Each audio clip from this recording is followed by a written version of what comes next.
Food. Food. Yummy.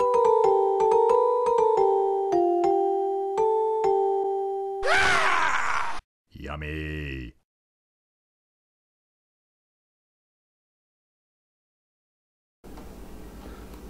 Hi, I'm Andy. This is Menu from Mars. Again. We are going to do pulled pork. I'm going to have to shoot this over several days though. This first phase, all you're going to need is a pair of gloves and some red rub. Now, I have my own rub that I make and I will cover that this season. I wasn't able to do it before I did this because I didn't need it. I will need it after this. I am going to cook or smoke 6 butts.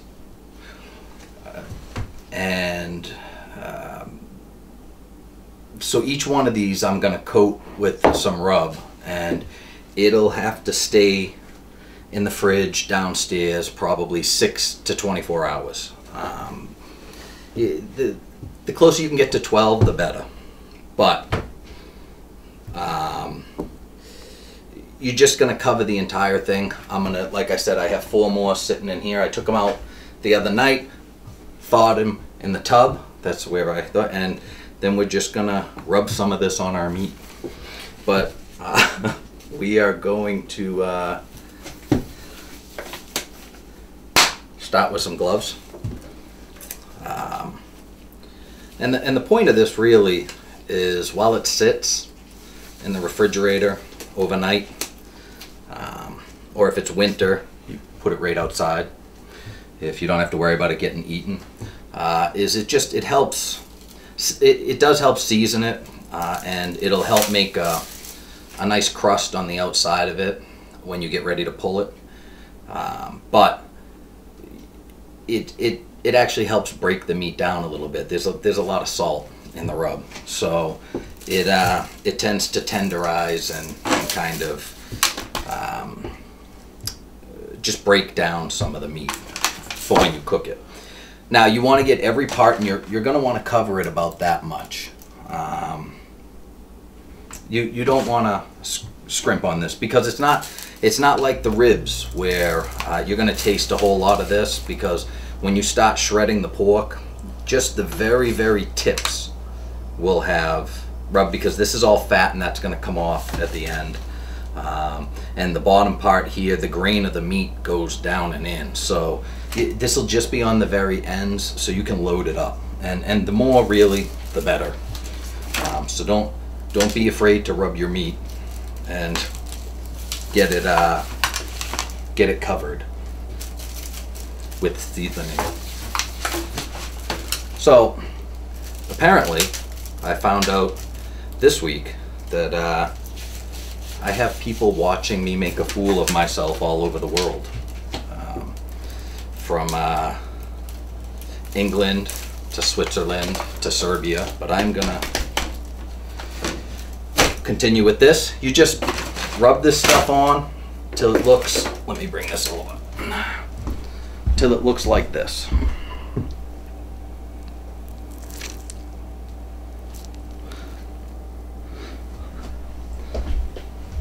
And that'll about cover it. And I use these big aluminum pans. I grabbed 2, and here's a little hint. I put the rub on in one of them, and then I'll stack them in this one. I'll probably turn it sideways. I should be able to fit almost all 6, if not all 6, in that pan. And then I can put this aluminum pan into this one, and it makes it easy to carry. Because one pan will just fold in half if you try to carry it with this much meat in it. So all I'm going to do is rub my meat for a few minutes and get this all squared away. I can't stop touching my nose. And what I'll do is I'll come back and get you when it's done. We're not going to do a whole lot more than this today. But let me get through this and I'll be right back. Okay, I have 6 butts, all rubbed down and ready to go. These are Boston butts. I buy them by the case, but you can pick them up in a cryo pack of 2. And I just thaw them out, and I don't actually cut the cryo pack open till I'm about to rub it with the red rub, because they'll dry out and they won't hold the rub as well. So if you wait till just before you're gonna apply the rub to open them up, they'll still be wet from the protein that is in the pack with them, that people call blood. It's not really blood. And then when you rub down the butt, it will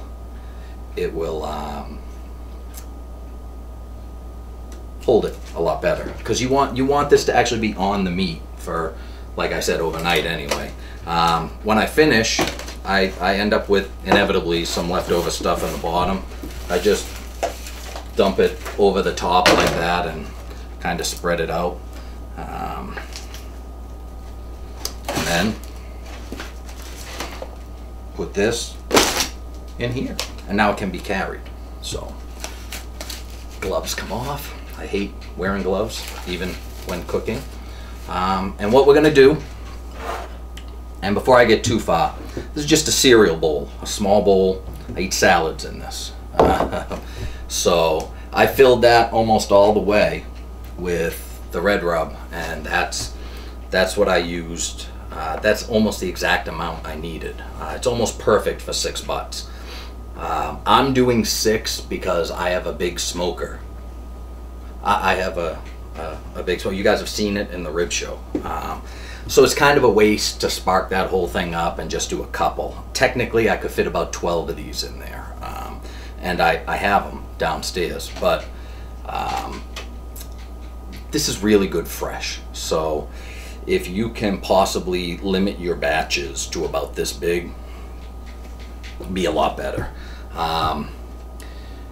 So we have these. They'll sit overnight. Tomorrow morning I will get to, like in the rib show, I'll do it for this one too. I'm gonna start covering all of the parts of the smoker that are exposed and can get drip aluminum foil. I'll be back and we'll soak the chips again, and I'll do that in a couple of minutes. But this right now, we're just gonna wrap it. Wrap it. All right, private joke. I'd tell you about it, but then kids wouldn't be able to watch this. Ooh. So I'm just taking some plastic wrap, some film, and look, if you're just gonna do a couple of these, I used to just wrap each butt in plastic. There's really no good way to say this. So I used to wrap each individual butt in plastic when I only smoked on my grill. And this can be done on a gas grill without having to worry. You can take one of these and put it in one of those oval, oblong crock pots and cook it through the day. But I would get a bottle of Wright's liquid smoke. You want hickory smoke that is hickory smoke and not chemicals.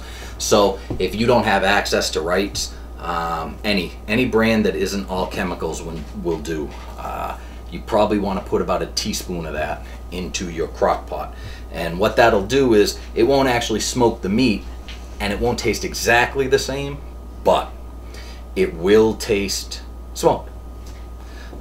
So that's one of the things, one of the tricks. If you want to do just one of these, you can do 2 of these on the grill, and when you smoke it, like I spoke about before, you wrap the wood chips in aluminum foil and poke holes in it, and you put it right down on top of the burner guard on one side. You put the 2 butts on the other side, and then you close the grill. And what'll happen is, if you keep the grill around 200, 220 degrees, 225, if you have to get up to 250 because of how cold it is outside to get it to start smoking, it'll start its own convection in the grill, and will bring the smoke over to these. They won't smoke them as good as a smoker, but not everybody has all these things. These just happen to be the toys I have, so they're the toys I use. Anyway, we're wrapping our butts in plastic. So,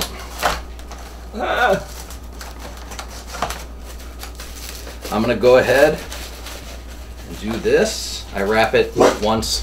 My dogs, that's Vader, are here watching too. They think they're gonna get some of this. Not today. And then I do actually around the pan afterwards, like so. And this is now ready to go downstairs in my refrigerator, or as I normally call it, my fridge. I will go stick this in my fridge, and I'll go back and get it tomorrow morning. I will come back to you though, and we'll soak the wood chips and stuff, because those have to soak overnight too. That's it, I guess. I'll be back in a minute. Okay, boys and girls, we're back. I got a knife, I got an apple. I have a bag of hickory chips. I have chunks downstairs too, but with my new smoker I gotta use these. I also have applewood chips. I've never tried these before, but I like messing around with the pulled pork. Normally, hey, this is all I do. The same thing as the rib show. You can call that up. I put them in a pan, I soak it in beer and water overnight, and that's what I use in the morning. I am still going to use this whole bag of hickory chips, but I'm going to add half a bag of these apple chips. These apple chips are going to burn faster than the hickory ones will. And because I happen to have some spare apples, because I might be doing a pie show shortly, I am going to go ahead and hack up an apple, seeds and all, the whole ball of wax. And because I have a bigger pan this time, because I'm using the normal pan I soak wood chips in, I'm using it for rice. I gotta make my boring brown rice later. So I'm gonna go ahead and just hack this up. And because I have extra room, I'm gonna try something. Ooh, that was loud. Cut off the top. Hickory chips. Hey.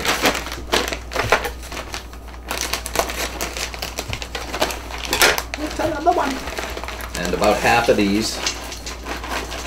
And you'll be able to tell if you do something like this. They're two different colors, so it tells you it's two different wood chips. Not having a lot of luck with grammar today. So, gotta open the beer. This is my home brew.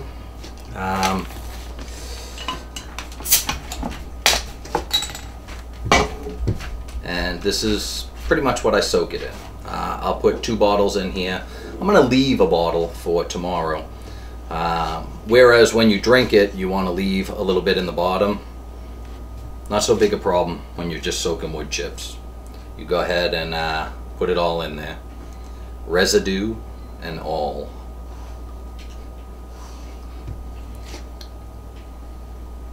Don't get any ideas. Oh, that smells good.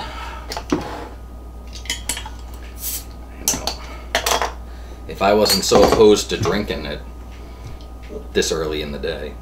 I was gonna say morning, but I think, yeah, I'm way past morning. It's been a busy day. Lots of emails.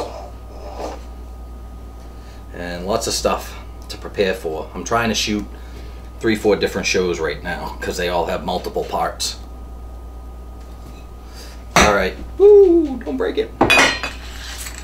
There we go. Now, the rest is just gonna be a little bit of water to fill it out. And you want to do this until the wood chips float probably within a half an inch of the top of the pan.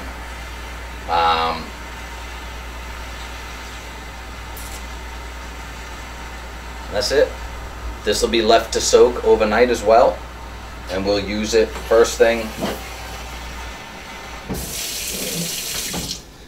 in the morning. These are the chips we'll use in our smoker, and because they got to soak overnight, they'll last a little longer, which isn't a big deal for ribs. More of a big deal for pork butts. Doing pulled pork, hand pulled pork. None of this chopping and the lazy man's game. You need to be ready to pull this by hand. So we'll do this. This will sit overnight. I'll probably have to add just a little bit more water to this once the foam goes down. I am going to get the pieces out of the smoker so that I can use it first thing in the morning. I'll prep those tonight. Maybe I'll film it. That's it, man. That's the first step. You did it. So I'll see you when I start doing the other stuff. Now I gotta clean. I'm Reverend Billy Burnabook. You all come down to the Burnabook Jamboree off of Route 113 in Nagahasset. We're burning books. That's correct. If your wife or daughter is reading that 50 Shades of Horror book, yeah, by E.L. Fudge, bring it on down. We'll throw it on the fire. We're burning everything. If it makes you yearn, we'll make it burn. Right off of Highway 113. You come on down and we'll throw these little bitches on the barbecue. If it makes you yearn, we'll make it burn. Just bring it down.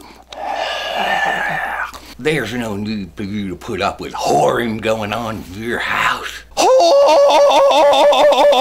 Burn them all before you sin. That f***ing Wally World selling all this porno. Bring it on down. We'll throw it on fire, and then we'll cook some s'mores. But not ones that do chocolate and marshmallow. That's a sin. 50 Shades of Whore. Whore. Whore. Whore. Whore. Whore. Burn them all. Look at that fire. It'll burn anything, even your urges. So come on down to Reverend Billy Burnabook's Jamboree. Let's burn them all and let God sort them out. If it makes you yearn, we'll make it burn. Burn, burn, burn, burn, burn, burn. I'm pretty sure this means I'm going to hell.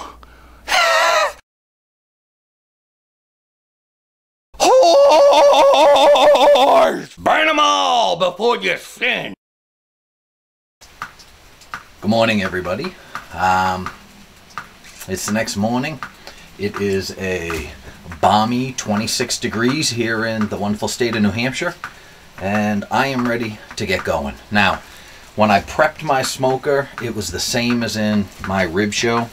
I wrap everything in aluminum foil, even the wood boxes, the drip pan, everything. I filled the drip pan with all of the fluid from last night, the beer and the wood-soaked beer from the pan, which I have right here. I still have some wood chips left because with pulled pork, we smoke it twice. You don't have to. This is how I do it. If you were going to do this on the grill, you would have these put into little packets that you could put right down on top of the burner. But this is not for me today. This is. I am going to light this up. I do this a little different. I put the beer, which by the way, I don't know if it's the apple wood or the apples I chopped up, but smells just like apple cider, like an apple cider beer. It smells wonderful. So I don't know what did it, because this is the first time I've used apple wood, but even standing here I can smell it. So, and I'm hungry. So I have my wood chips I wrapped them in foil. I don't put a packet on top of this one, but what I am going to do is I'm going to take a small piece of aluminum foil. I'm going to tear that in half and fold it down just a little bit. I'm going to take my knife and I am going to poke some holes in this. I don't want it to cover, but I also I don't want it to cover completely and kind of hold everything in. I just want it to slow down how quickly these are gonna burn off. Yeah, you see, knife around the face. Don't do that. So I will place just these two pieces of foil. They don't even cover everything. It's just to kind of put holes in it, just to kind of make it burn off a little bit slower. I have 2 runs of wood chips today, so what'll happen is these will burn for about 4 hours, and then I'll come back and I'll dump out with pot holders, I'll dump out the old wood and give it some new wood, and just let it go another 4, 5, 6 hours. But I'll take you through the process. You don't need to know that now. You could if I was nice, but instead I'm gonna make you watch the whole damn thing. So 26 degrees. Woo! Yeah, 26 degrees. It's a nice day. That's barbecue season up here in New Hampshire. Alright, I'm gonna put this on top. Now, normally with my ribs, I chuck them right in when I start this, but with these, I'm gonna put it in and I'm gonna let it all kind of heat up first, and when I'm gonna take it up to about 300 degrees, and then I'm gonna back it down to about 220, 225. And that's when I'll come out. It should start smoking by that point. I'll come out, I'll put the butts in. Obviously, I'll have the camera on for that. And we will go from there. But let's get this baby smoking first. You can't see in here, and but I am going to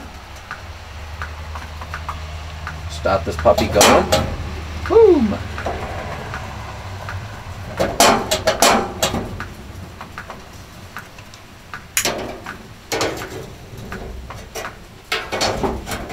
There we go. Burner's on. I'm going to put them on medium high.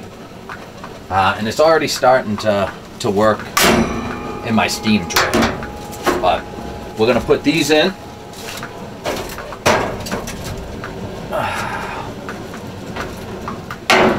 And we are going to let this baby heat up, like I said, to about 300 degrees. And then from there, we should be able to see smoke when we're ready. I rearranged my racks too, so that there's space for all the butts where I don't have to cram them. If I were doing a huge amount, I could fit 4 on each tray and do 12 in here. But I have 2 for each tray, so I'm going to space them out a little more. And you'll see it'll make a nicer crust without burning it. If you're doing this and when you pull it out it's jet black, you did it wrong. Your spice rubs should not burn, and the smoke should not turn your spices black. They should be dark, but they shouldn't be black. It shouldn't be burnt. Woo!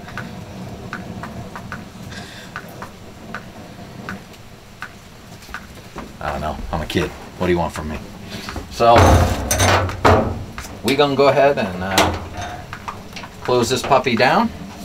I'm gonna shut you off. I have wood chips ready to go. A little more foil if I need it. I have a homemade beer in the corner over there in case I need to refill the steam pan. Now I made the mistake today when I filled the steam pan. I usually pour the extra into a container of some sort so that if I need to come back out and refill the steam pan, I have something. I messed up and threw it out. Actually it spilled. So what I'll do is I'll just use another homemade beer.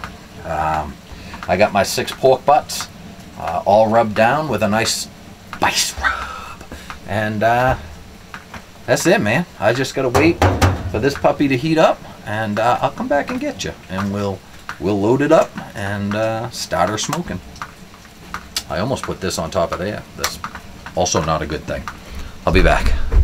All right, boys and girls, we are up to temperature. We got some smoke coming out the top. It's a little more steam than smoke at the moment, but I'm gonna go ahead and load her up. Woo! Yeah. Sorry, man, I was eating chicken. I hope you didn't see any of that. All right, so starting to smell like a campfire, which is a good sign. I am going to start putting my meat in the smoker. Listen, when you do this, okay, there is what's called a fat cap on this. All right, see the fat on the top? It's not on the bottom. It's just on the top, this fat area. You want that up, facing up, like so. The reason is that fat will melt and it will come down all over the butt and just flavor it. And that's what you're looking for. I didn't say it was going to be healthy. I said it would taste damn good. So I just put them in, stack them one on top of the other or directly under, because when the fat comes off this one, I want it to get on this one. When it comes off this one, I want it to get on this one. When it comes off this one, I want it to go into the drip pan. So this is how I do it. This is how I do it. Just one right under the other. Line them all up. Boys and girls, we are ready to start smoking. So here's what you want with this, okay? And I'm gonna close this up. You want to cook this at around 220, 225, wherever you can get smoke, and that's going to change depending on where you are and what the temperature is. In the summertime, I can run this on medium low. In the winter, or when it drops below freezing, gets below 36 degrees Fahrenheit, you would want to drop this or raise this up to medium high, sometimes even high, depending on how much wind is coming around.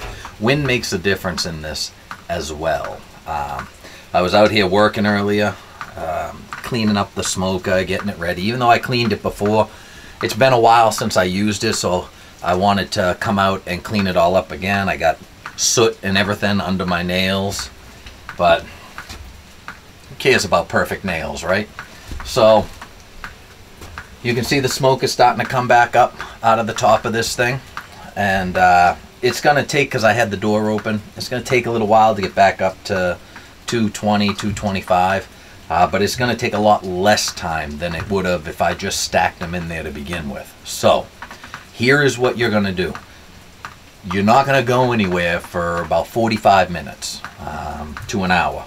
You don't have to stay out here, but you need to be within sight of this temperature gauge, because it's imperative that you stay between 200 and 250 at least for the first hour, because there's this chemical reaction that's going to take place, and I'm not going to pretend I know how to describe it to you, but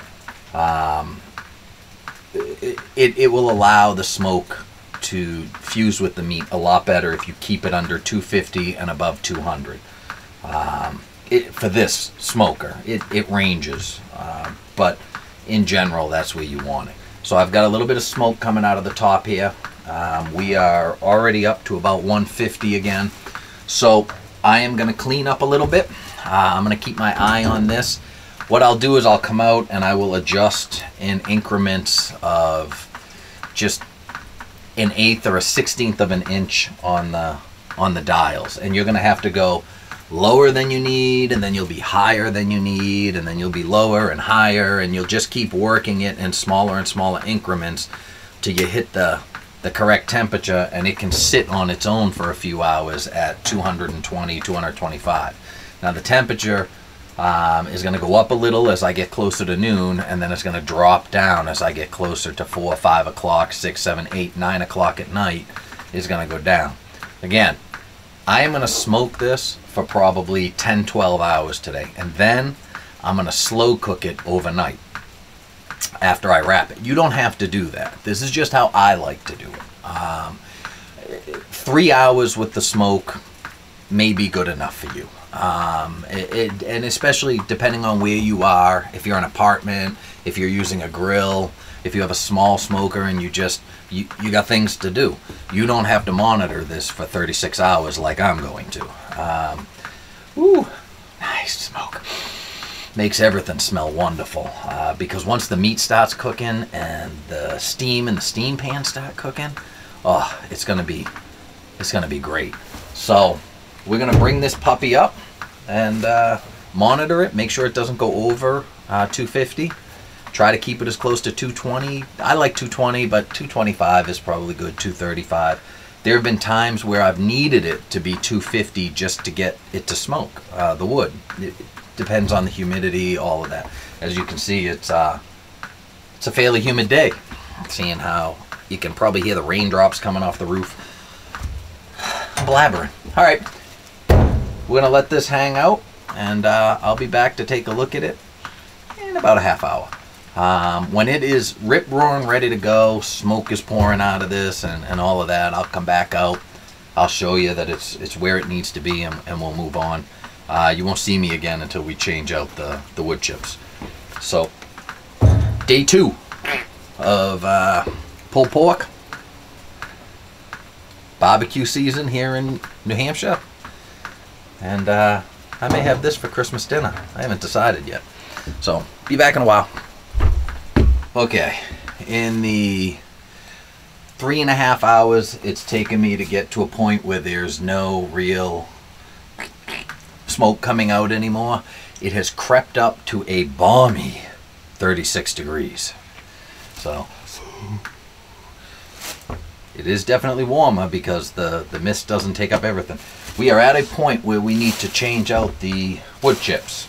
So we're going to open this up, and what I've done is I've gone and gotten a bucket. Yes, this is my turkey briner. And I've put about 5 inches of water in the bottom of it.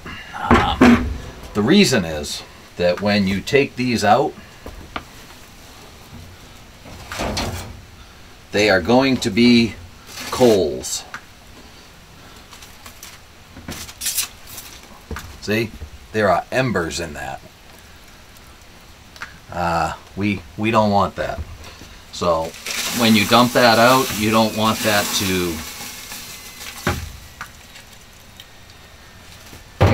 to end up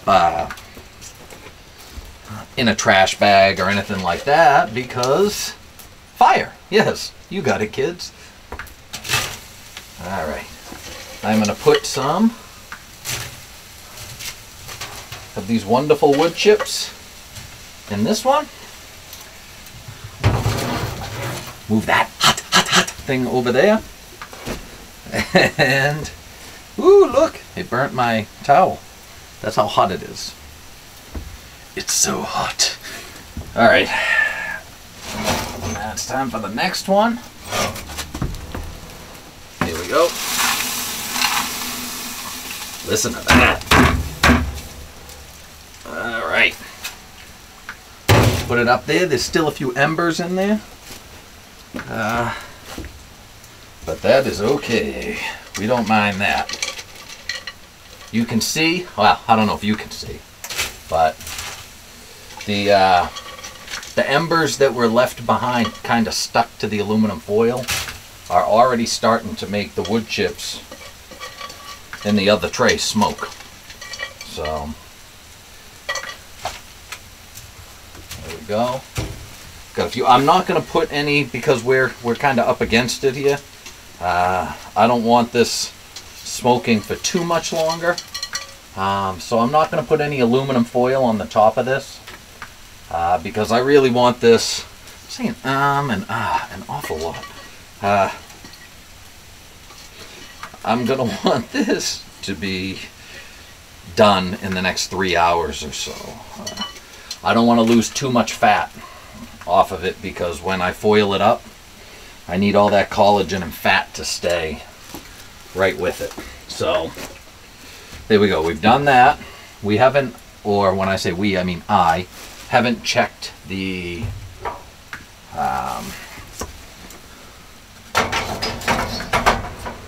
steam tray yet. So that'll be next. But I'm gonna go ahead and pop these back in. Now the temperature was getting up around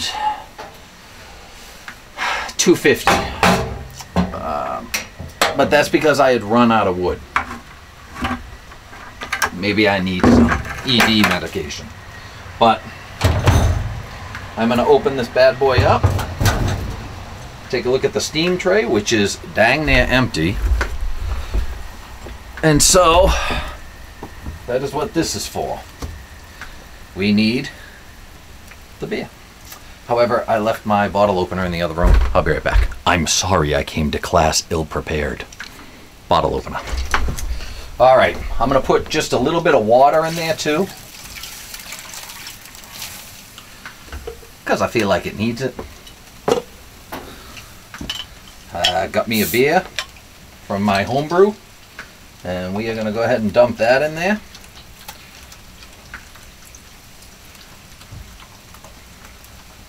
And it's coming out real nice. Normally, if you don't have extra wood chips and you don't want to spend a lot of time double smoking, this is where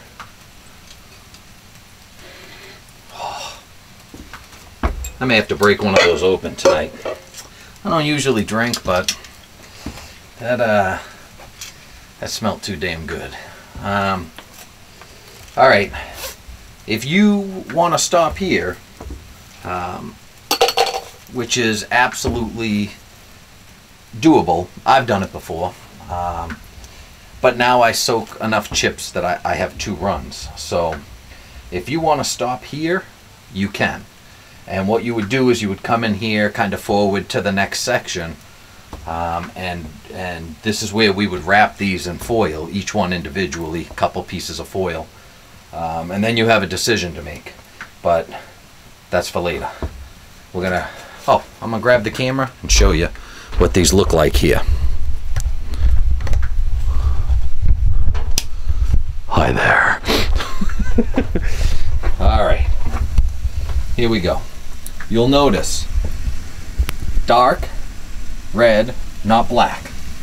All right, even these dark sections right here are not black. See, no burning is coming off. These are not, this is just juice that came down from above right here. But you are not trying to burn these. You do not want these black. You just want them sort of reddish like this, with some darker sections. When you take these out and they're charcoal briquettes, you did something wrong. The heat was too high, the rub was too wet, whatever it was, you done messed up. So hold on a sec, let me put the camera back. Okay, so these are going, and just like last time, it's going to take it a few minutes to get back up to heat. I'm going to go ahead and crank these to about medium high, halfway between medium and high, and then I'm going to let them go ahead and start smoking again. All the smoke will come out of here. This is like a half batch, and I have no covering on it, so we're probably looking at about 2 hours. And in 2 hours, I'm going to say the temperature is probably going to get down around 20, so I may not have to adjust the heat, and we're gonna have to come out and pack things up in the dark, I would think. Daylight doesn't last long around here this time of year, and with all this cloud overcast, it gets light around 9:30 in the morning, starts getting dark at 2:30. I don't even know what time it is, so I don't know what time it is. I'm lost. We'll be back when it's time to wrap these. So if you don't need a double smoking here, go ahead and just move ahead. You didn't need this part, but if you have extra wood chips, why not use them? So I'll be back. All right, we've dropped back down into the upper 20s, and it's dark out, as you can see. It's been a few hours, and what I'm gonna do, woo, listen to that, sizzling crackle. All right, we've gotten darker, much darker, but it's not black. What we're gonna do is I'm gonna take these inside, and then we're gonna wrap them in foil. Normally, I would let this cool down, and then I would strip everything out of here and clean this tonight. But I'm not gonna get there tonight because it's getting kind of late.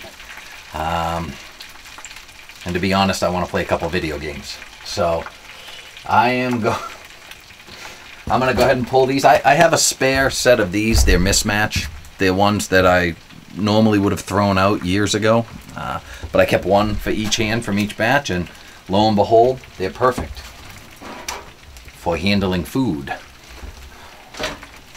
So I'm going to take all 6 butts out. That's a nice crust right there.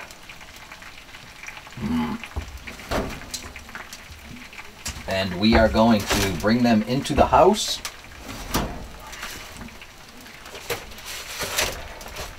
La la la la la.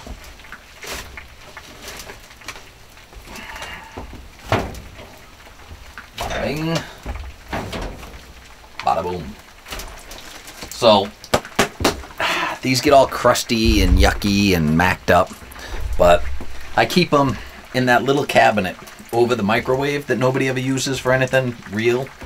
I keep these up there, my spice rubs, sometimes some hot sauces, but it's a place that nobody goes, so it's not hard to just keep a couple of spares like this. All right, so we're moving inside and getting out of the cold that I've been in all day. Welcome to 3 p.m. in New Hampshire. I'm just kidding, it's later than that.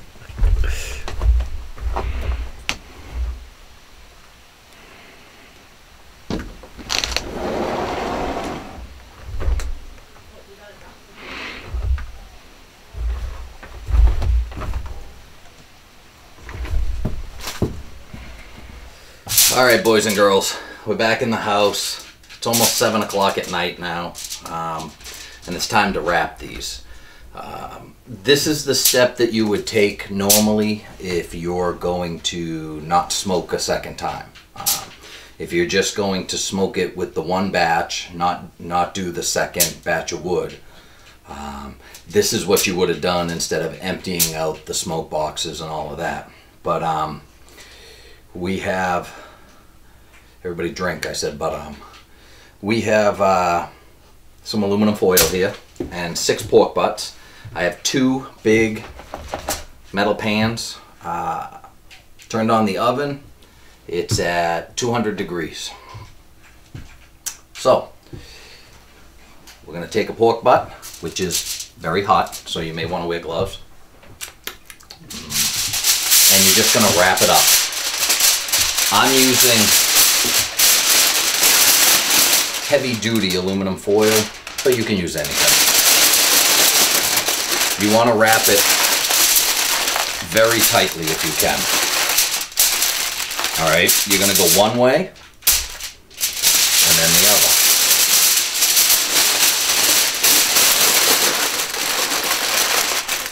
Now, we wrap it so tightly because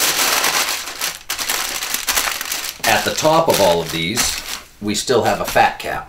And what's going to happen, I'm going to toss these in. It's 7 o'clock at night now. I'm going to run these at 200. You can go anywhere from 180 up to 225. I'm going to run these at 200 probably till around noon tomorrow. And what's going to happen is the collagen is going to give way a little bit. The fat from the fat cap is going to saturate the meat. And it's just going to make it a lot more tasty and a lot more easy to work with tomorrow when we start pulling this apart by hand. But this will help break the meat down. It'll keep it cooking in its own fat and its own collagen. And collagen is that stuff that you, when you eat ribs and you eat pork, that you continue to lick off your fingers. It's not the fat, but it does give it taste. So I'm going to put 3 in each pan. And like I said, we'll just pop them in a 200-degree oven. And I am going to go ahead and do the rest of these other 5. I'll do one more with you, but then I'm going to turn off the camera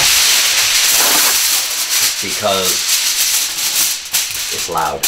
You'll notice too, I have a shorter piece here and a much longer piece here, so that when I do this, you put it the long way with the long one.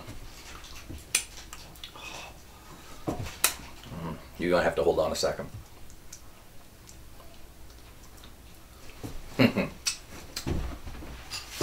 Ooh. So, I've been on a diet for a long time. This is damn good. You wrap the long way first with the long wrapping.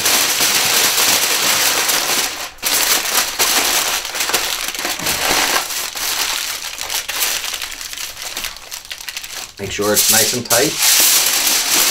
And then the short way.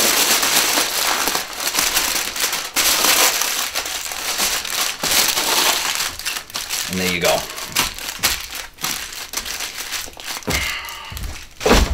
And that's number 2. I'm going to do the other 4, and I'll get back to you. Plus I have to rearrange the racks in the oven. I've wrapped all of my butts, and they're ready to go into the oven. It's been a long day. This is the point at which your house is going to start to smell terrific. These will cook slowly at 200 degrees all night. The fat will melt around them, stay inside the aluminum. We put these here in case the aluminum leaks for any reason.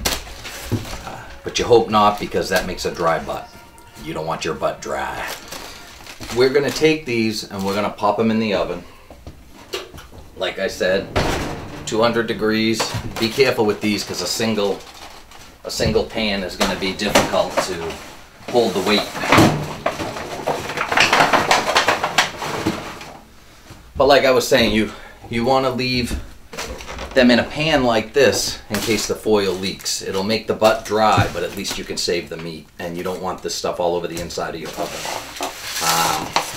I will run this all night at 200 degrees, and then around noon tomorrow I'll pull it out, noon, 1 o'clock, but that will be day 3 of this. I invite you, before you wrap it up, to pinch off a little bit of the spice and try it. It's going to be hot, it's going to be sweet, and it's going to be salty. After I teach you how to make it, of course. But once that happens and you pull that crust off, you'll see how tasteful it is, and you wouldn't want that on. I once made ribs and I put that much on, and when we were eating it we were dying. So you want the subtleness of the spice rub, and having it at the end of all of the pieces, just a little tiny tip, which I'll show you tomorrow, is enough, because the spice taste is so intense. But having it like this now, tasting it just so you know, it's a good thing. Plus it does taste good. So I'm gonna let these run until tomorrow. If it's 7 o'clock now, you know, you're probably looking at 17, 18 more hours of cooking, which is completely unnecessary unless you want to do it. It just keeps breaking things down and making the meat more and more tender. So it really depends on you. I like to try to do mine around 36 hours, sometimes 40, but tomorrow by 1 it'll be right around 38 hours for me. So we'll do that, and we'll see you tomorrow. And as you can tell, I'm worn out, I'm tired. I didn't get my nappy today, so see you tomorrow.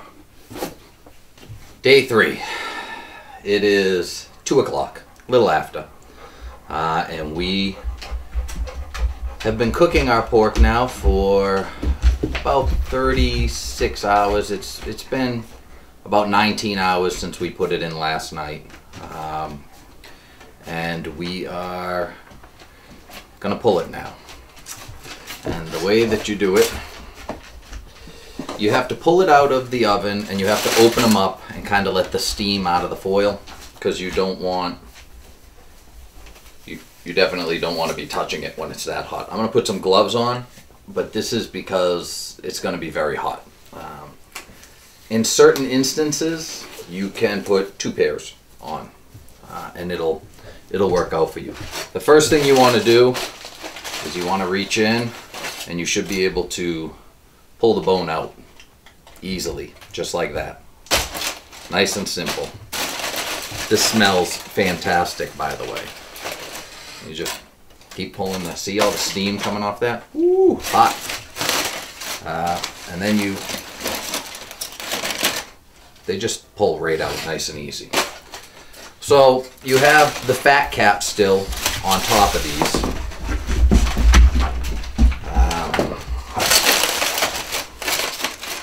I don't know if you can see it from there. Probably not. I get a container like this, and I usually set up a couple of people on the other side. My brother will be out in a little while and he'll help me. But you just peel the fat of the fat cap off. And when you do that, there should be pieces like this. It's getting blurry. These are what it should look like. Good stuff. So what I normally do is I take these when they're clean and I'll pull pieces out and just kind of toss it in here, even if I'm alone. I try to pull as much fat off of these as I can while they're here. You don't want the fat. You can get the collagen though, and there is plenty of collagen in the form of melted collagen down in here. And at the end I usually pour some in just to give the pork some moisture. But you just keep pulling pieces off and the fat, and because they're we're doing this inside of, you see my pooch over here trying to get some.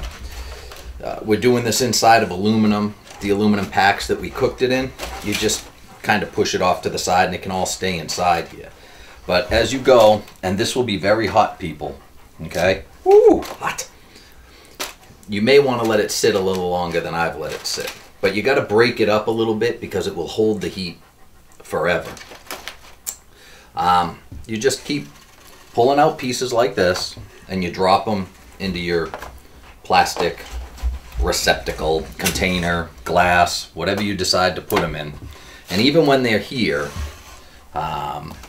you'll still have fat on them. So you're going to want to remove some of that fat. And then these can sit, and there's all kinds of steam coming off, but they can sit until they cool down. And what you do is you take, once it moves to here, you go through and you clear out all the meat in all 3 of these, dump it in here. And when you get it, let me see if I can grab a big enough couple of pieces here.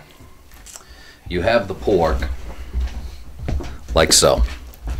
And you just, are you kidding me, dog? Back off. All right, and you just pull like this and separate them. Oop, I dropped some, so they're gonna go crazy after it. And when you break it up, that's about the size you want it in, okay? You want it in those small little bits. The dogs are going absolutely nuts. They want some of this. You just break up all like that, and you deposit it in. That's how you want to do. You want to pull it all like this, and any extra fat that you get just goes back into the aluminum foil pack and will get tossed. But you just pull. Hand pulling allows you to get all of the fat off of this. When you chop it or use forks or just cut it up, it's not the same as hand pulled pork. You want this, if you're gonna go through all this trouble to make it, you want it to be hand pulled. So you cut it up with your fingers like this, and then this is what you're gonna look like. And that is what it looks like when it goes on your sandwich, less the barbecue sauce. So I'll bring it over here so you can see it too. But I don't want to drop a whole bunch, or the dogs will knock my camera over. All right, get out of the way. Move. Okay, that's what you want it to look like. Just like this. So, and people are stealing it from me. So, hand pulled pork. Are you kidding me? And you will get, I can't do this with dogs around. And you will get plenty. Out of these 6 butts, I'll probably fill a couple of these containers, and they'll be about 6 to 8 pounds each. So there's a ton. So when I pull a lot of this, we'll come back and I'll show you. I vacuum seal some of it. And some of it we keep out and just eat. But like I said, you just pull the big pieces out like this and you drop them in here, and then whoever's helping you, if anyone, can just start pulling the pork.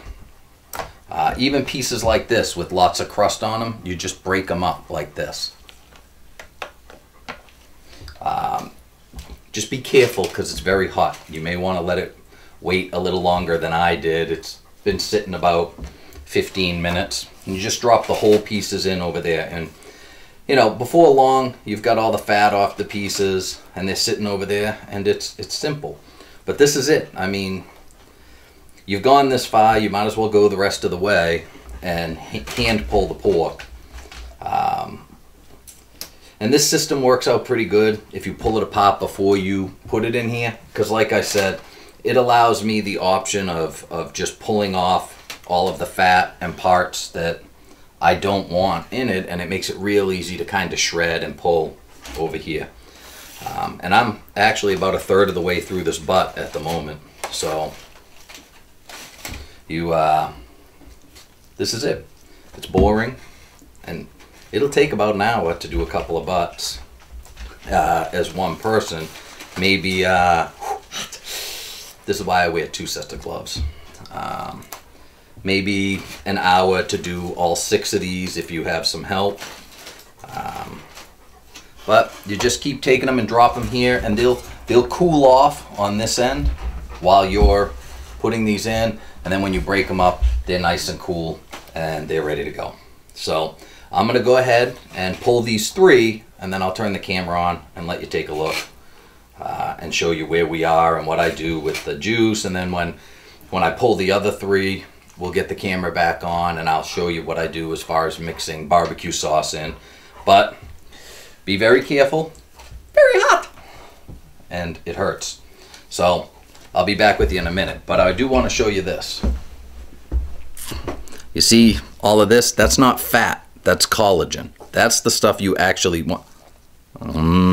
That's the stuff you actually want to eat. You want that on your pulled pork.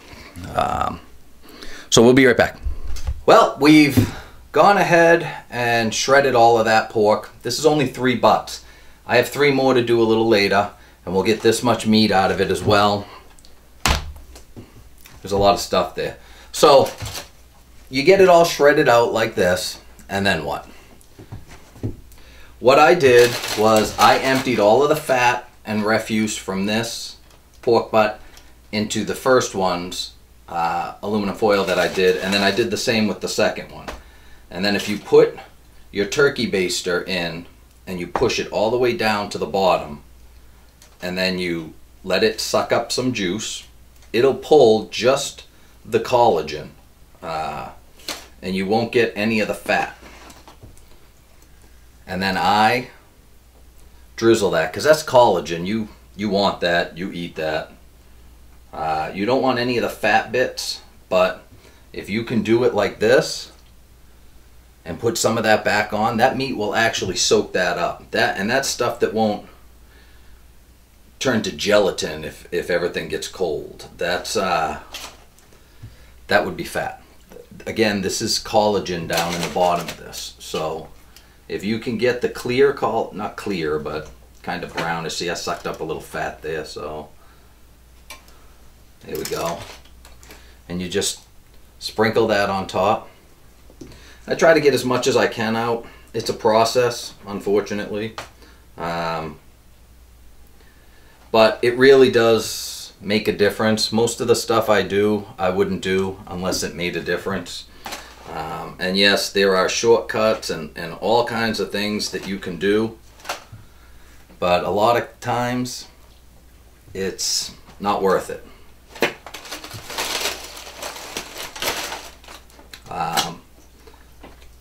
But when I do certain things like this, it's because it's worth it to take the extra time and do it.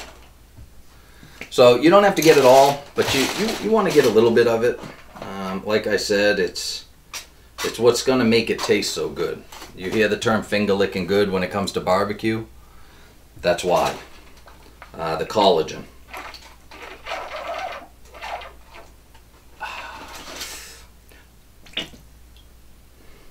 Hold on. Wait. Listen.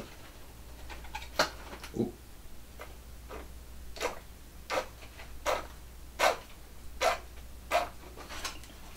Sounds like a date I had back in high school.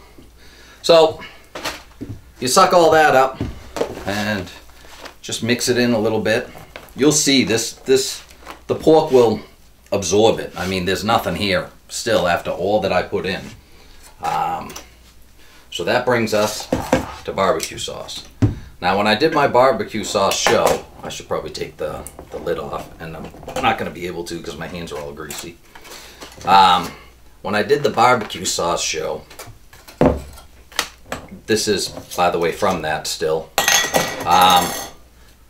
I put some in these really, really big jars, and that's because these are the ones I use for ribs and pulled pork. I keep a small jar, not a real small one, but a medium jar in the fridge. You take this, that's it, man. One jar, one of these big jars is usually good for 2 pork butts, but sometimes it takes even more. You just pour that right into the pork and start mixing it. Don't be shy, dump it all in, because this is actually going to need to take more. So I'll have to go down and get another one. I have 2 more jars downstairs, and I did that on purpose so that I had enough to do the 6 pork butts that I was going to do.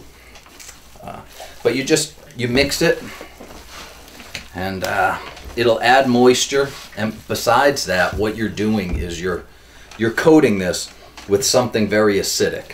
And by doing that, what you do is it allows you to store it for a long amount of time. Now, you wouldn't obviously put this on a shelf to store it, but when you vacuum seal it and throw it in the freezer, having all this, my mouth is watering, all this acidity in it will work. So I would take this and I would dump maybe another half a jar, maybe another whole jar, depending, and you'll start to get a feel for how moist you want your pork. And once you know where you like it, then it becomes easier to tell that down the line. But when you're done, it should almost look like this, and it should stick together.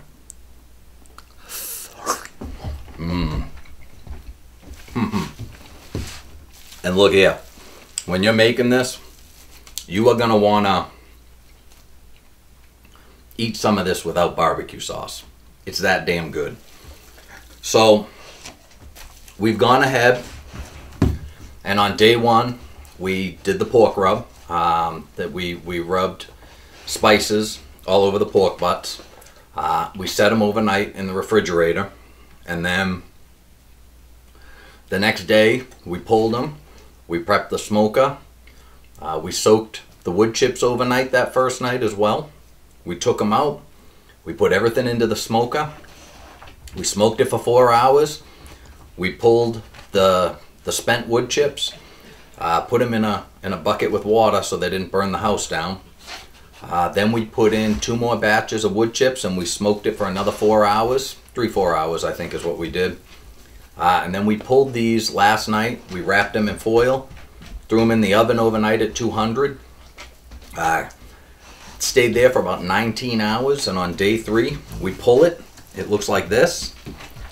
This is still a little dry. It's going to take some more barbecue sauce, but you add a little bit of the juice, collagen, you add barbecue sauce, and you just keep going until you get it the texture, the moisture, and the taste that you want.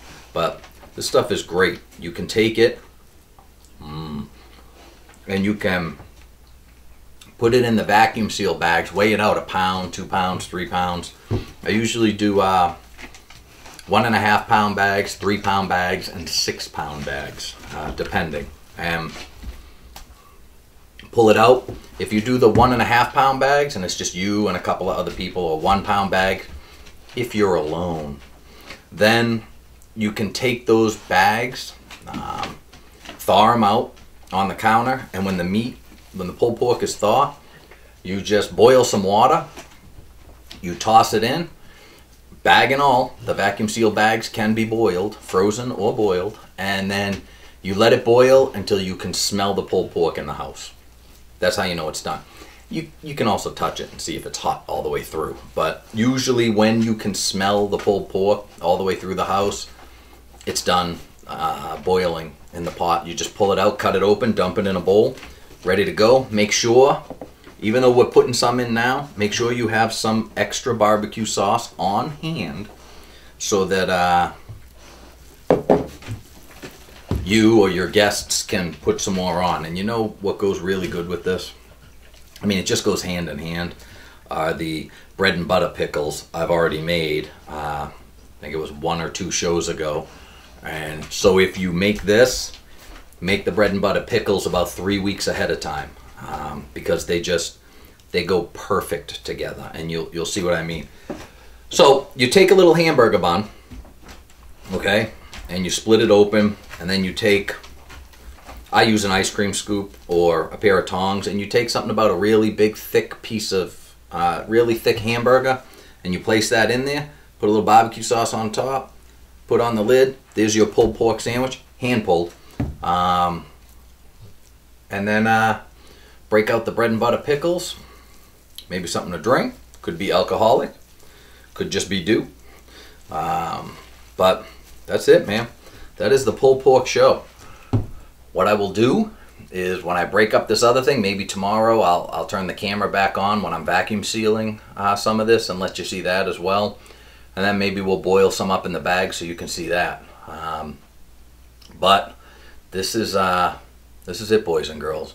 It's been a long 3 days, but it's so worth it. It's so good. I keep eating it while I talk to you. I wish you could be here to eat it too, but I'm glad you're not, because that means more for me. All right, kids, don't do anything I wouldn't do. And remember, I'm going to start saying this all the time, even though it makes me feel like Bob Barker. You know, adopt your pets. Don't buy them. There are so many pets out there that need adoption that, you know, there shouldn't be an open pet store in the country. And if you, I said this before too, but if you adopt an older dog, they can really show you appreciation. And, you know, they really do appreciate it. They know the difference. And they come, usually, most of the time, trained already. And they'll help you eat your pulled pork. All right, kids, I'll see you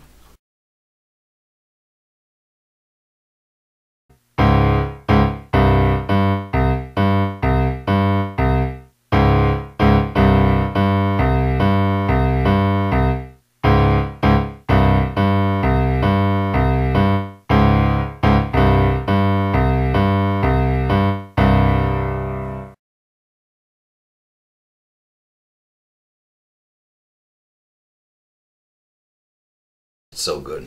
I keep eating it while I talk to you. I wish you could be here to eat it too, but I'm glad you're not, because that means more for me.